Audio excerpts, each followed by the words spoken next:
আসসালামু আলাইকুম সবাইকে। আমি দেওয়ান ফারজানা। আজকে হচ্ছে আসলে কি বলবো, বলার ভাষা আমি খুঁজে পাচ্ছি না বা অনেক কিছু বলতে ইচ্ছা করতেছে, তারপরেও মানে কেন জানি মুখে বারবার আটকিয়ে যাচ্ছে।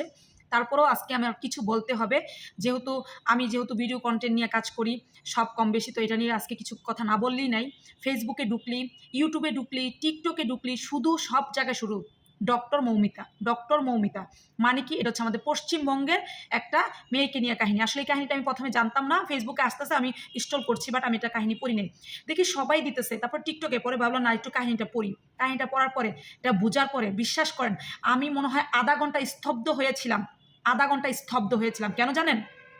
আমি মেয়ে হয়ে লজ্জিত। আমি খুবই লজ্জিত।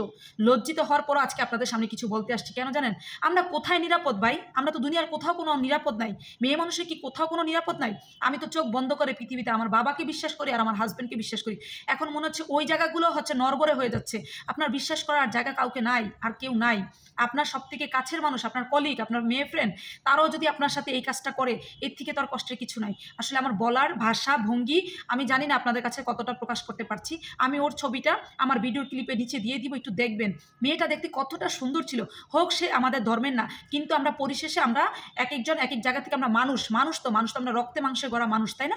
এই যে মেয়েটার সাথে যে কাণ্ডটা হয়েছে, আমি জাস্ট এটা যখনই আমি মনে করি পুরো শরীর আমার শিরশিরে যায়। মানুষ কিভাবে পারলো? ওর তার মধ্যে ওর কলিগ, মানে ওর মেয়ে ফ্রেন্ড, ২ হাত ধরে ওর মেয়ে ফ্রেন্ডরাই নাকি ওরে ধরে রাখছিল। এটা আসলে আমি বাসায় বুঝাইতে পারতেছি। এটা মানে পশ্চিমবঙ্গের, এটা হচ্ছে আরজে কার মেডিকেল কলেজের। এই মৌমিতা হচ্ছে একজন ডক্টর ছিল, বয়স ছিল তার ৩১ বছর। আমি অত ব্রিফিংয়ে কিছু বলতে চাচ্ছি না, জাস্ট যতটুকু না বললেই নাই অতটুকু আমি বলছি। ওকে যখন ওর ২ টা মেয়ে কলিগ বা ওর মেয়ে হচ্ছে ফ্রেন্ড বলেন, ওরা যখন ওর হাতগুলো ধরে রাখছিল, ও শুধু ওদের দিকে তাকিয়েছিল। হয়তো ওর চোখের ভাষায় অনেক কিছু ওদেরকে বুঝাইতে চাচ্ছিল যে, "আমিও তো একটা মেয়ে, তোরাও তো একটা মেয়ে, আমাকে এরকম কেন করতেছস?" তার মধ্যে ১৫-২০ টা লোক যখন একটা মেয়েকে দর্শন করে, ওই মেয়ের অবস্থা কি হইতে পারে? চোখের পানি ওর আসে নাই, ওর চোখ দিয়ে রক্ত আসছে, ওর চোখ দিয়ে রক্ত আসছে। এইটা শুধু আজকে ভারতের নিয়ে আমি কথা বলছি না, আমাদের বাংলাদেশেও আরো কয়েক বছর আগে তনু নামে একটা মেয়ের সাথে এরকম ঘটনা হয়েছিল। আমি শুধু একটা কথাই বলি, যেহেতু আমি ভিডিও কনটেন্ট নিয়ে কাজ করি, শুধু একটাই কথাই বলি, আমি না এই দুনিয়াতে এখন আর কাউকে বিশ্বাস করতে পারছি না। কেন জানি? আমার কারোর বিশ্বাসের জায়গাটা কেন জানি কমে গেছে। কিন্তু দেখা যায় যে দিন শেষে আবার কাউকে না কাউকে আমরা বিশ্বাস করে ফেলি। কিন্তু এখন বলেন বিশ্বাসের জায়গা কি আছে? আরে ভাই, তোরা যারা এই কাজটা করেছস, তোদের কি মা বোন নাই? তোদের কি একটুও খারাপ লাগলো না? তোরা তো কোনো না কোনো মায়ের পেট থেকেই দুনিয়াতে আসছস। এটা তো একটা মায়ের জাতি ছিল। আর মেয়েটা হয়তো আমাদের ধর্মের ছিল না, কিন্তু মেয়েটা দেখতে কতটা সুন্দর ছিল, কতটা হচ্ছে মানে ভদ্র ছিল। এই মেয়েটা দেখলেই আপনারা পোশাক ড্রেস আপ দেখলেই কিন্তু বুঝবেন। আমার ভিডিও কন্টেন্টে থাকবে, দেখবেন আপনারা। ঠিক আছে? আমি শুধু একটাই কথাই বলি, মৌমিতা, আমাদের বাংলাদেশের তনু, এরকম হাজারো মেয়ে আছে, হাজারো মেয়ে আছে। কেউ মুখ ফুটে বলে, কেউ মুখ ফুটে বলে না। কারোটা অনলাইনে আসে, কারোটা আসে না।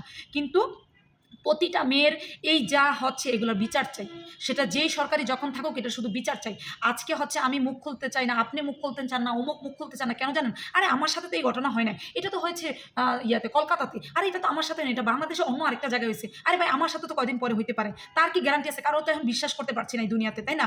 আমার খুবই মর্মাহত এই বিষয়টা নিয়ে। আমি বাধ্য হয়ে এই মৌমিতা নিয়ে একটু কয়েকটা কথা বললাম। আমার কথায় কেউ কিছু মনে করেন না। আর যদি কেউ কিছু মনে করেন, ক্ষমা সুন্দর দৃষ্টিতে দেখবেন। বাট এটা নিয়ে মুখ খোলা উচিত। প্রত্যেকটা মেয়ের মনে হয় কিছু হইলো বলা উচিত। তাই আমি নিজে আজকে দেওয়ান ফারজানা কিছু বলতে আসছি।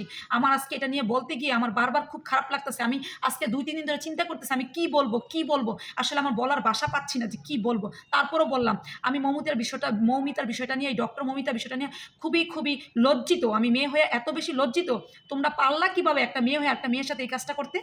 ধন্যবাদ সবাইকে।